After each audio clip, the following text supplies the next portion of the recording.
চীনের অর্থায়নে প্রস্তাবিত 1000 শয্যার মেডিকেল কলেজ হাসপাতালটি রংপুরে নয় বরং পঞ্চগড় জেলায় স্থাপনের দাবিতে মানববন্ধন করেছে স্থানীয় জনগণ। পঞ্চগড় শহরের চৌরঙ্গি মোড়ে কেন্দ্রীয় শহীদ মিনারের সামনে অনুষ্ঠিত হয় গণজমায়েত। এই কর্মসূচিতে অংশ নেন রাজনৈতিক দল থেকে জেলার সর্বস্তরের মানুষ। হসপিটালে ভর্তি হলে রেফার করে দেন রংপুর, রাস্তায় অর্ধেক রাস্তায় দাঁড়িয়ে মৃত্যু। কর্মসূচিতে অংশ নিয়ে বক্তব্য রাখেন রাজনৈতিক ব্যক্তিত্বরা।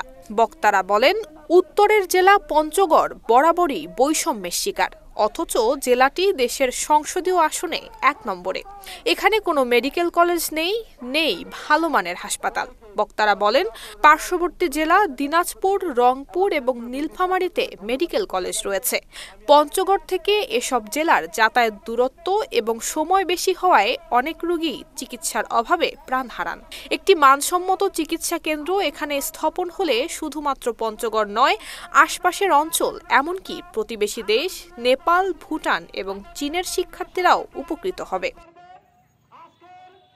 পঞ্চগড়ে এর আগে চীনের যে হাসপাতালটির ভিত্তিপ্রস্তর করা হয়েছিল সেটার বাস্তবায়ন চান বক্তারা। তারা অভিযোগ করে বলেন, 2023 সালের 8 এপ্রিল চীনের সহযোগিতায় এই প্রকল্পের ভিত্তিপ্রস্তর স্থাপন করেন সাবেক বাণিজ্যমন্ত্রী টিপু মুনশি এবং চীনের রাষ্ট্রদূত মি ইয়াওয়েন। চীন সরকারের অর্থায়নে 1000 বিশেষ হাসপাতাল মেডিকেল কলেজ সেটি যেন পঞ্চগড়ে নির্মিত হয়।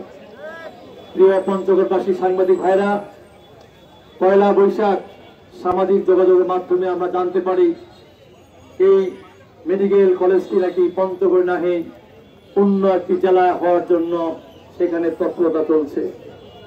আমি সাথে সাথে আমাদের জেলা প্রশাসনের সঙ্গে কথা বলেছি। পরবর্তীতে আমাদের জেলা প্রশাসক পরামর্শ দিয়েছিলেন আমাদের বিভাগীয় কমিশনারের সঙ্গে কথা বলার জন্য। বিভাগীয় কমিশনারের সঙ্গে মত বিনিময় করেছি। পরবর্তীতে স্বাস্থ্য মন্ত্রণালয়ের ঊর্ধ্বতন কর্মকর্তার সঙ্গে আমরা কথা বলেছি।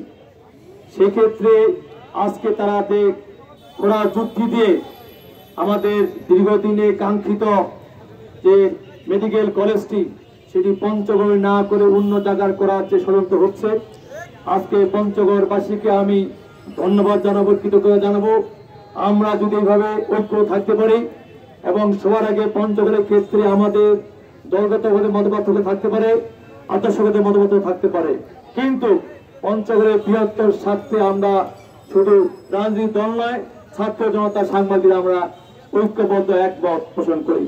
মানববন্ধন থেকে ঘোষণা দেয়া হয় দাবি বাস্তবায়নে বৃহত্তর আন্দোলনে অংশ নেবে তারা। মিছিল এবং গণজমায়েতের পাশাপাশি অন্তর্বর্তী সরকারের প্রধান উপদেষ্টা এবং সংশ্লিষ্ট কর্তৃপক্ষ বরাবর স্মারকলিপি প্রদান করবেন বলেও জানিয়েছেন তারা। বাংলাদেশ বৈষম্য মুক্ত করার জন্য 5ই আগস্ট একটি বিপ্লব সংগঠিত হয়েছে। আমরা এগুলো বৈষম্য দেখতে চাই না। রংপুরে শিক্ষা বোর্ড রয়েছে, মেডিকেল কলেজ রয়েছে, বিশ্ববিদ্যালয় রয়েছে, দিনাজপুরে মেডিকেল কলেজ রয়েছে, বিশ্ববিদ্যালয় রয়েছে, নীলফামারীতে ইপিজেড রয়েছে, রেল কারখানা রয়েছে, বিমানবন্দর শহীদপুরে। পঞ্চগড়ে কি রয়েছে? অতএব পঞ্চগড়ের মানুষের আর কোনো কিছু চাই না। এখানে বিশ্ববিদ্যালয় নেই, আর কোনো শিল্প প্রতিষ্ঠান নেই। এখানে মানুষ বাঁচতে চায়, এখানে মানুষের রাস্তায় মরতে চায় না। আমাদের প্রধান উপদেষ্টার কাছে আহ্বান, আমাদের পঞ্চগড়ের দিকে তাকান, পঞ্চগড়ের মানুষের দিকে তাকান, এই পঞ্চগড়ের মানুষের অবহেলিত মানুষের দিকে তাকান। আমরা এই হাসপাতালের জন্য আজকে নয়, দীর্ঘদিন ধরে আমরা মেডিকেল কলেজ এবং হাসপাতালের জন্য দাবি জানিয়েছিলাম, কিন্তু অতীতে আওয়ামী লীগ সরকারের আমলে একটি হাসপাতাল হওয়ার কথা ছিল।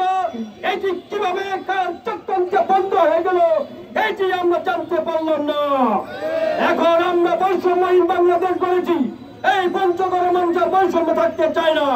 আমাদের দাবি এই পঞ্চগড়ে মেডিকেল কলেজ এবং হাসপাতাল অবশ্যই স্থাপিত হতে হবে। নুসরাত জাহান মেহেক, ঢাকা পোস্ট।